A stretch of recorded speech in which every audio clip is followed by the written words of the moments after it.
kukuletea news na kali za kiburudani ambazo zinazidi kuperform na zinazidi kusumbua kinoma. So bana, get be attention kuweza kupata kali zaidi kutoka Tanzania. So moja ya story kubwa sasa hivi ni kuhusiana na msanii wa Bongo Flava kutoka Tanzania, mzungumzie Diamond Platnumz, ambaye kwa siku ya jana alikuwa Zambia akifanya live, akifanya performance ambayo alialikwa huko je kuweza kufanya performance kwenye harusi ambayo ilikuwa inafanyika pale Zambia. So bana, hii inakuwa second time kwa Diamond Platnumz kuweza kufanya hivyo.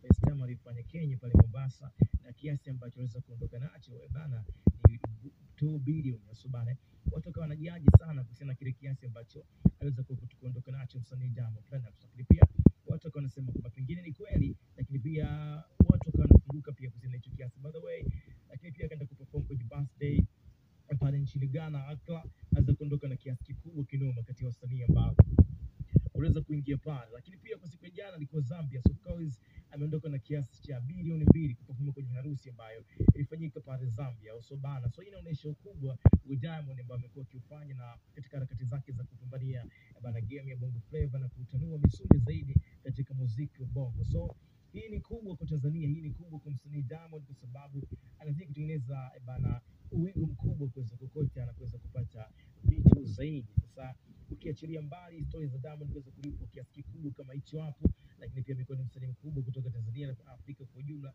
Of course ukipita kwenye album, ukipita kwenye moja ya platform yake kusambazia muziki pale YouTube, ni msanii pekee ambaye anaongoza kwa subscribers wengi zaidi ya milioni 10. Anawachilia mbali wasanii kama Davido, of course Lema na wengine kibao ambao tunawataja kama wasanii wakubwa, yeye ameweza kuwapick. So it is huge na kubwa zaidi kwa upande wa Diamond, lakini pia ni kubwa kwa upande wa Tanzania. Maoni yako ni yapi kwenye hichi ambacho kimeweza kuhappen kwa siku ya jana kuhusiana na msanii Diamond kuweza kuondoka na kiasi cha shilingi bilioni 2 za kibongo bongo, sasa dola 7 hivi za Kimarekani, ameweza kuondoka nazo pale Zambia kuja kufanya performance kwenye harusi ambayo alikuwa invited. Bwana, kwenye comment sasa kuweza kufunguka na kuweza kutoa maoni yako. Vipi unaona kwa Diamond kuweza